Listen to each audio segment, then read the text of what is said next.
Hi everyone, welcome back to Thrift Signal, where we focus less on hype and more on what actually made money this week in thrift and resale. This past week showed a clear pattern.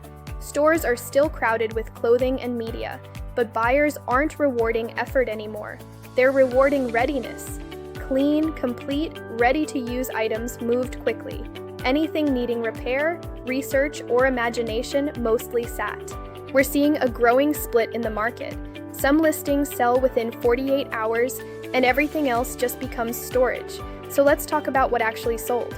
Kitchen appliances were strong again, especially bread machines and small specialty cookers. The key wasn't brand rarity, it was completeness. Paddle included, clean interior, tested, and listed the same day. Those sold fast because buyers want immediate use, not a project. Early 2000s stereo systems also moved steadily. Not vintage enough to be collectible, not modern enough to be common, but perfect for someone rebuilding a simple setup. Remotes mattered. Clean battery compartments mattered even more. Storage items quietly performed best for margins. Tool organizers, tackle boxes, craft caddies, lightweight, easy to ship, and instantly understandable to the buyer. No explanation required. Those continue to outperform trendier categories because they solve a problem immediately. Clothing, on the other hand, got selective. Larger outdoor workwear sizes sold, smaller sizes stalled. Buyers are buying function right now, not fashion risk. And a quick note, this newsletter is sponsored by Sellerly. If you sell live or run an online shop, the biggest ceiling most sellers hit isn't pricing, it's audience reach. Sellerly helps push your products and streams beyond your built-in following, so the right buyers actually see your inventory.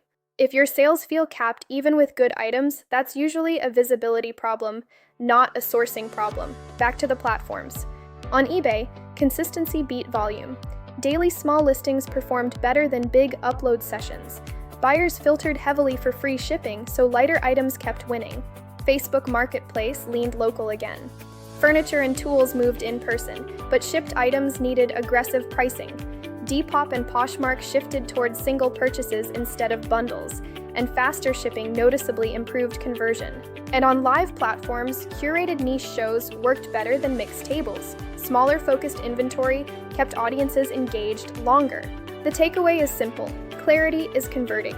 If a buyer understands the item instantly, it sells instantly. Here's a practical tip for the week. When listing electronics, photograph the item powered on next to today's date written on paper.